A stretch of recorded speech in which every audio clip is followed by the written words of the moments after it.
Salam sensus pertanian. Selamat datang di Bincang Santai Statistik. Kali ini saya ditemani oleh dua orang mitra statistik handal dari Nangapanda dan Maukaro, yaitu Pak Heri dan Pak Sibas. Mitra statistik merupakan seseorang yang bertugas sebagai petugas survei lapangan pada sensus atau survei yang diselenggarakan oleh Badan Pusat Statistik. Silakan memperkenalkan diri, Pak Heri. Bisa sebutkan nama lengkap dan bertempat tinggal di mana dan sudah berapa lama menjadi mitra statistik BPS. Perkenalkan, nama saya Heri Bertuswawo, biasa disapa Heri. Saya bermitra dengan BPS sejak tahun 2009, ya sekitar 14 tahun. Saya dari Kecamatan Nangapanda, tepatnya di Desa Zururea. Baik, terima kasih banyak. Silakan Pak Sibas dapat memperkenalkan diri, bisa sebutkan nama lengkap dan bertempat tinggal di mana, serta sudah berapa lama menjadi mitra statistik BPS. Nama saya Sebastianus Papa, asalnya dari Kecamatan Maukaro, tempat tinggalnya di Desa Kabiranga Tengah. Saya sudah bergelut menjadi mitra statistik dari tahun 2005, dari 2006 sampai dengan saat ini saya sudah sekian kali untuk mengikuti kegiatan di statistik sampai dengan ST 2023. Mengapa Pak Heri dan Pak Sibas saya sebut sebagai mitra statistik handal? Karena beliau berdua merupakan mitra statistik yang sudah memiliki jam terbang lapangan yang tinggi, serta sudah memiliki pengalaman sebagai pencacah lapangan atau PCL, pengas lapangan atau PML, dan maupun sebagai koseka atau koordinator sensus kecamatan. Bisa disebutkan jenis sensus dan survei apa yang sudah pernah diikuti? Pak Heri dulu, silakan sebutkan sensus dan survei apa yang pernah diikuti sebagai petugas, berdasarkan kronologis dan sebagai posisi apa? Pemetaan sudah hampir 2 kali saya. Ya. 2009 dan 2019. Ya. Zaman dulu 2009 belum ada pakai satelit. Belum ada. 2019 yang itu yang pakai satelit. Ya. Itu bisa kita turun naik gunung ikut pakai aplikasi itu. Aplikasi Ya. betul. Nah itu 2010 sensus penduduk kita ikut, saya sebagai koordinator saat itu di wilayah kerja saya ada survei keuangan desa baru-baru, terus sekarang di ST 2023. Selanjutnya Pak Sibas bisa sebutkan sensus dan survei apa yang pernah diikuti dan sebagai posisi apa? Silakan.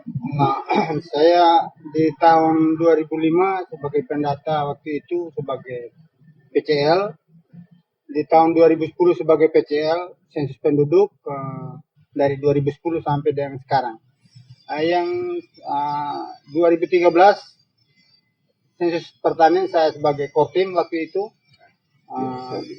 sampai dengan kemarin resoksek saya juga sebagai kotim. Kosekanya Pak Saldi ya? Ya, Pak Saldi. Iya, Garuh. Ya. Bisa ceritakan kah bagaimana pesan-kesan bekerja sama dengan Pak Saldi? Nah, beliau orangnya bekerja keras. Beliau ini adalah orang yang maunya tepat waktu. Itu yang selalu diberikan arahan kepada saya. Selalu harus ada tepat waktu dan sesuai jadwal serta kualitas datanya itu harus dijaga ya. Kalau Pak Heri dulu, mungkin Pak Lambert ya? Iya, benar. Silakan, mungkin ada pesan-kesan dengan Pak Lambert. Kebetulan Pak Lambert ini kan sudah almarhum ya. Betul. Ini orang benar-benar sudah pendiam, disiplin luar biasa, Luar biasa. terus pengisian kuesioner harus rapi. 1 huruf saja salah biar dari desa dipanggil. Perbaiki hanya 1 nomor. Ini Pak almarhum ini tadi Pak Lambert. Tapi dalam kedisiplinnya itu ada nilai plusnya buat kita sehingga kita berkepanjangan terus bermitra dengan statistik dasar karena atas arahan dia harus rapi kerja, harus tepat waktu sehingga kita apapun disiplin terbiasa gitu. Sehingga statistik ini sudah percaya dengan kerapian, dengan tepat waktu, pokoknya itulah yang kita terima positifnya gitu. Badan Pusat Statistik atau BPS merupakan lembaga pemerintah non-departemen yang berperan dalam penyediaan data dan informasi statistik berkualitas. Dalam menjalankan fungsinya, BPS dilindungi oleh payung hukum yakni Undang-Undang Nomor 16 Tahun 1997 tentang Statistik. Banyak survei dan sensus yang dilaksanakan BPS dalam upaya penyediaan data. Oleh karena itu, BPS membutuhkan mitra kerja dalam melaksanakan fungsi dan tugasnya yang dituntut bekerja secara cepat dan akurat dalam proses pengumpulan data. Berbicara mengenai pengumpulan data, sebentar lagi akan diadakan Sensus Pertanian 2023 di bulan Juni dan Juli ini. Untuk Pak Heri dan Pak Sebas, dan tim masing-masing telah selesai mengikuti pelatihan petugas Sensus Pertanian 2023 pada tanggal 28 sampai 30 Mei. Bagaimana pendapat Pak Sebas terhadap pelatihan yang sudah diikuti? Apakah ada materi pelatihan yang susah, kuesionernya tebal atau tidak, dan apakah aplikasi yang digunakan rumit? Silakan Pak Sebas. Bagi saya hal yang saya rasakan diajarkan dan saya bisa memahami, aplikasinya juga agak mudah. Ya, Kuesionernya tebal tidak? fungsionalnya walaupun tebal tapi ini demi data untuk kepentingan negara, ya jelas kita harus jalankan apa yang sudah diajarkan. Silakan Pak Heri. Baik, menurut saya memang kuesionernya memang lumayan ketimbang yang sebelumnya 2013. Ya, hari ini jauh lebih tebal lah kalau lebih detail lagi.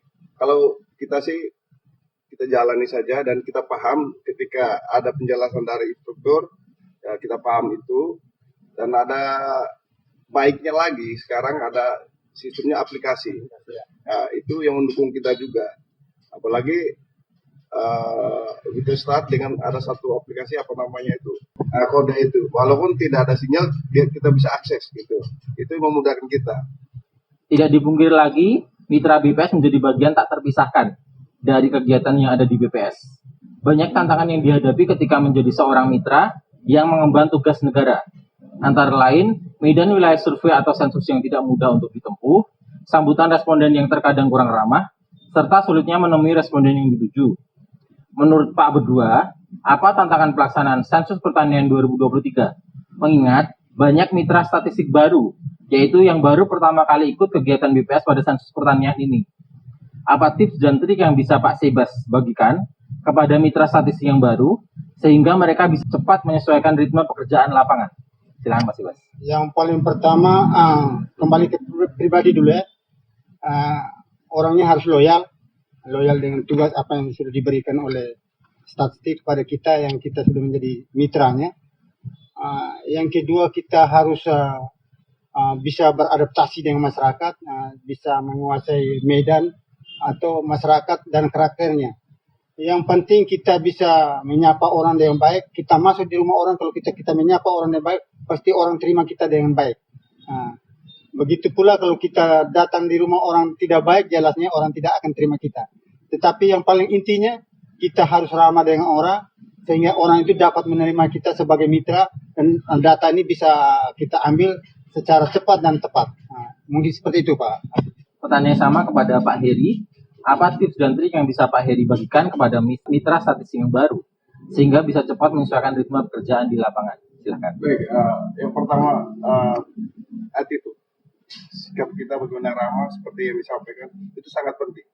Dan rata-rata petugas ini adalah dari wilayah masing-masing, sehingga karakteristik masyarakat di sana mereka juga tahu. Hanya yang menjadi tantangan adalah ketika kita tidak menyampaikan sebelum dan langsung turun, maka sulit untuk ketemu. Karena pagi hari pasti orang sudah pada ke kebun. Sore hari sekitar jam malam baru bisa ketemu.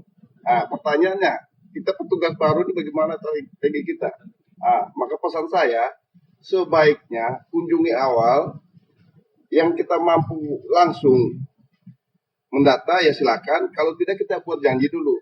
Besok tolong kita perkirakan untuk berapa orang. Besok 3 orang ini 3 kakak bisa tolong tunggu saya untuk bisa melakukan pendataan.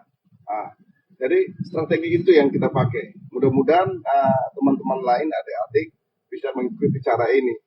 Pola ini mungkin bisa memudahkan kita untuk menyampaikan data, sehingga kita dapat mencapai data tepat target waktunya, dan hasilnya juga tepat. Kegiatan Sensus Pertanian ini diselenggarakan serentak se-Indonesia pada bulan Juni-Juli 2023.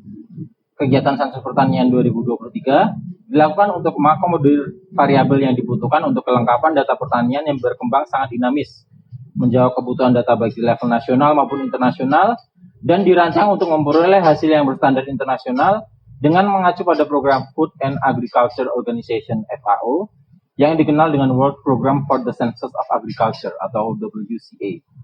Sebagai mitra statistik handalan, apa harapan kepada masyarakat di Kabupaten ND terhadap petugas yang akan datang mendata sensus pertanian 2023 ke rumah masing-masing? Silakan Pak Heri. Bapak Ibu yang di rumah, sebentar lagi bulan depan ini para petugas sensus pertanian akan turun dari rumah ke rumah. Khususnya kita yang mengusahakan di bidang pertanian, kita akan didatangi oleh para petugas sensus pertanian. Maka diharapkan mohon kesediaan waktunya bisa menerima kami dan teman-teman untuk melakukan pendataan ini. Semua demi mencapai data yang akurat. Jadi kami sangat mengharapkan masyarakat, Bapak Ibu, agar bisa menerima kami demi Indonesia ke depan. Selanjutnya, Pak Sebas, pertanyaan yang sama. Sebagai mitra statistik handalan, apa harapan kepada masyarakat di Kabupaten ND terhadap petugas yang akan datang mendata sensus pertanian 2023 ke rumah masing-masing? Silakan Pak Sebas. Saya mengharapkan kepada masyarakat ini pada umumnya yang paling pertama dengan hati untuk menerima petugas yang datang ke rumah. Yang kedua, setelah kita menerima dengan hati, kita juga mengakui apa yang menjadi aset kita, itu yang lebih penting. Jadi harapan saya masyarakat ND pada umumnya supaya bisa memberikan jawaban yang jujur. Baik, terima kasih banyak kepada Pak Sebas dan Pak Heri yang telah bergabung di acara Bincang Santai Statistik kali ini. Banyak cerita di balik goresan data yang tersaji. Dibutuhkan sinergi dan kolaborasi dari semua pihak dalam mewujudkan data yang berkualitas untuk Indonesia maju. Sektor pertanian, kehutanan, dan perikanan di Kabupaten ND merupakan sektor yang memiliki andil terbesar terhadap perekonomian, yaitu sebesar 30,5% pada tahun 2022. Dalam nominal rupiah atas dasar harga berlaku, nilai tambahnya sebesar 2,1 triliun rupiah. Sangat penting peran sensus pertanian 2023 dalam perekonomian di Kabupaten ND, Pulau Flores maupun Provinsi NTT secara keseluruhan. Jadi, tunggu kedatangan petugas sensus kami ke rumah Anda dan berikan jawaban yang apa adanya sesuai dengan kenyataan di rumah tangga. Sekian dan terima kasih. Sampai jumpa di Bincang Santai Statistik berikutnya. Sebutkan 2 sensus atau survei yang paling susah dan alasannya mengapa. Silakan Pak Heri. Sensus ekonomi dan pertanian. Kenapa? Banyak banget pertanyaannya, banyak rincian, sedetail mungkin kita harus jawab. Itu yang sulit. Kalau survei yang paling susah? Survei yang paling susah, Susena. Susena. Ya. Kenapa Susena susah? Susena 2. Survei ini ambil lagi yang satu. Ambil lagi satu.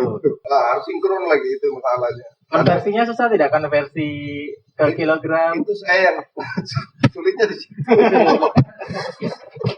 Untuk Pak Sebas, sebutkan 2 sensus atau survei yang paling susah dan alasannya mengapa. Yang paling pertama sensus pertanian dengan sensus penduduk ya. Oke.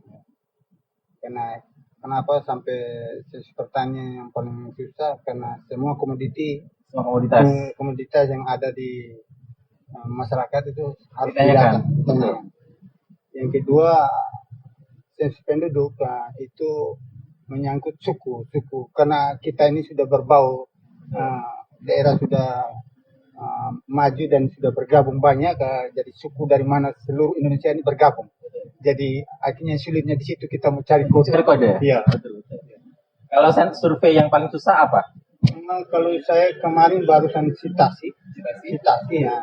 Misalnya 3. Iya, citasi itu yang sulit karena kita harus memberi angka nilai jual, nilai produksi komoditasnya itu yang kita harus beri ke angka uang. Itu yang kadang-kadang kita di lapangan dengan apa yang kita tanya di mereka, di masyarakat memang sulit untuk kita mereka akui, tapi kita harus memberi konferensi ke nilai uang, nilai rupiahnya itu yang kita sulit.